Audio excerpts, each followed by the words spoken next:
जय माता की। आज मैं आप लोगों को मौनी अमावस्या की बहुत ही सुंदर कहानी लेकर के आई हूँ। आप लोग इस कहानी को पूरी ज़रूर सुनिएगा। कहानी सुनने मात्र से ही आप सबको बहुत पुण्य मिलेगा। एक नगर में एक राजा रानी रहते थे। उसी नगर में एक साहूकार अपनी पत्नी के साथ रहता था। वो साहूकार की पत्नी और रानी बहुत ही गहरी सहेली थी। बहुत ही आपस में उन सब की मित्रता थी दोनों की। दोनों आपस में साथ में रहते। साहूकार की पत्नी जो थी वो अपना काम काज निपटा करके रानी के पास आ जाती। दोनों ही समय बिताते साथ में। काफ़ी दिन ऐसे बीतते चला गया। एक दिन रानी सुबह सुबह क्या सुनती हैं कि बहुत ज़ोर ज़ोर से रोने की आवाज़ आ रही थी। रानी राजा से कहती हैं कि ये रोने की आवाज़ कहाँ से आ रही है। तब राजा कहते हैं जो साहूकार हैं उनका बेटा मर गया है, इसीलिए साहूकार की पत्नी बड़े ही दुख में है तो वो ज़ोर ज़ोर से रो रही है। रानी कहने लगी, राजा साहब आप मुझे बताइए कि ये दुख क्या होता है। राजा साहब सोच में पड़ गए कि अब मैं रानी को ये कैसे समझाऊं कि दुख क्या होता है। तो राजा गुस्से में आकर कहने लगे, अच्छा उस साहूकारनी का लड़का मर गया है, वो दुख में है तो वो रोएगी नहीं, ऐसे तुम्हारा ही लड़का मर जाएगा तो तुम्हें दुख नहीं होगा। रानी चुपचाप से राजा को निहारती रही। राजा क्रोध में आ गए और कहने लगे, जाओ अपने बेटे को मार दो, जब वो मर जाएगा तब तुम्हें पता चलेगा दुख क्या होता है। राजा क्रोध में इतना कहकर चले गए, लेकिन रानी कुछ नहीं समझी और वो चुपचाप राजा के कहने पर अपने बेटे को ले गई और छत से नीचे फेंक दिया। जब नीचे फेंक दिया तो माता रानी की कृपा से उसका बेटा बच गया।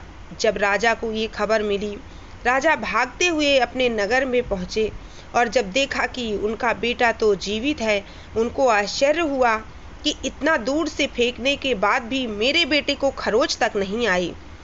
बड़े ही आश्चर्य में थे। अब फिर से सोच में पड़ गए कि अब मैं रानी को कैसे बताऊं कि दुख क्या होता है, मैं समझा नहीं पा रहा हूं।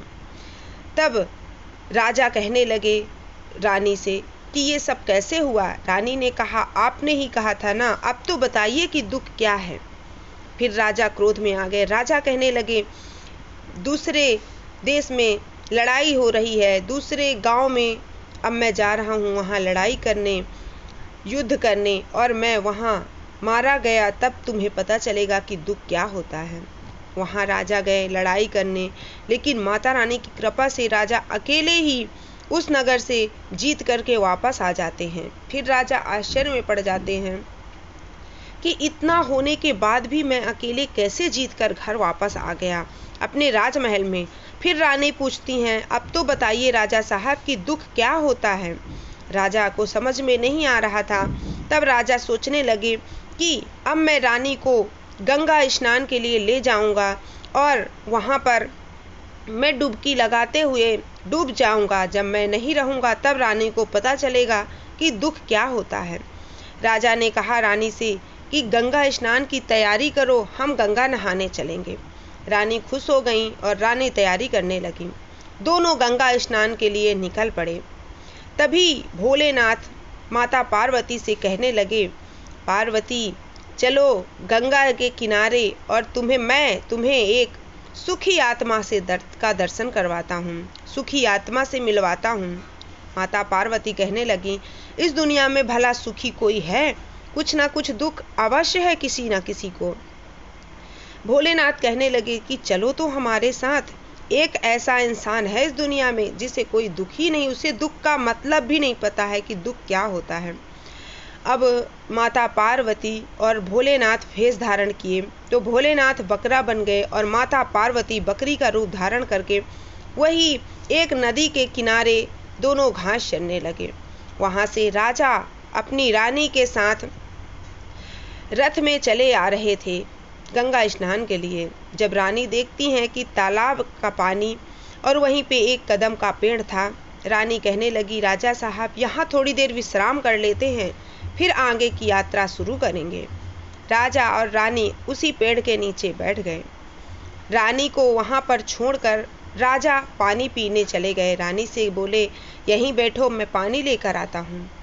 जब राजा चले गए तब वो जो माता पार्वती बकरी का रूप धारण किए वहीं घास चर रही थी, तब वो कहने लगी भोलेनाथ से कि ऐसा क्यों है कि इस औरत को दुख नहीं समझ में आ रहा है, दुख इसे क्यों नहीं मिल रहा है, इसे दुख जरूर मिलना चाहिए। ऐसा कैसे हो सकता है कि किसी भी इंसान को दुख का मतलब नहीं पता है। भोलेनाथ कहने लगे माता पार्वती से कि पार्वती, इसने अगले जन्म पिछले जन्म में बहुत पुण्य किए हैं, इसने मौनी अमावस्या का व्रत किया है, गंगा स्नान किया है, इसी के पुण्य प्रताप की वजह से ये राजमहल में रानी बनकर सारे सुखों को भोग रही हैं और इन्हें दुख का मतलब भी नहीं पता है कि दुख क्या होता है। कहते हैं मौनी अमावस्या को गंगा स्नान करने से, व्रत करने से, पूजा करने से सारे दुख दरिद्र मिट जाते हैं और सुख शांति घर में बसी रहती है। दोनों आपस में बात कर रहे थे, लेकिन वो जो रानी थी वो दोनों बकरी और बकरा को इंसानी रूप बात करते सुन रहे थे। जब माता पार्वती सुनती हैं कि बकरी और बकरा तो इंसान की तरह बोल रहे हैं और दोनों मेरे बारे में ही बात कर रहे हैं, सारी बात सुन करके माता पार्वती से वो कहने लगी, जो बकरी और बकरा थे उनसे कहने लगी कि मैंने आपकी सारी बातें सुन ली है, अब आप बताइए कि आप दोनों हैं कौन, मुझे दर्शन दीजिए। तब माता पार्वती भोलेनाथ के साथ दर्शन देती हैं। रानी बहुत खुश हो जाती है और रानी का ये जन्म भी सफल हो जाता है। फिर जब वो तो अंतर ध्यान हो गए भोलेनाथ और माता पार्वती, राजा वापस लौटे, तब रानी ने सारी बात राजा को बताई कि किस प्रकार मुझे सुखों का भोग हो रहा है, मुझे दुख का मतलब नहीं पता, ये सब किस वजह से हो रहा है, क्योंकि मैंने मौनी अमावस्या को व्रत किया है और गंगा स्नान किया था पिछले जन्म में, इसीलिए इस जन्म में मुझे सारे सुखों का भोग हो रहा है। तब राजा समझ गए कि ये क्यों हो रहा है। फिर राजा अपनी रानी के साथ अपने राजमहल में वापस लौट आते हैं और अपने राजमहल में घोषणा करवा देते हैं कि मौनी अमावस्या का व्रत करिए, अमावस्या के दिन पूजा पाठ करिए, और राजा स्वयं अमावस्या की पूजा बड़े ही धूमधाम से करने लगे। बोलो अमावस्या मैया की जय हो, जय माता की जय, गंगा मैया।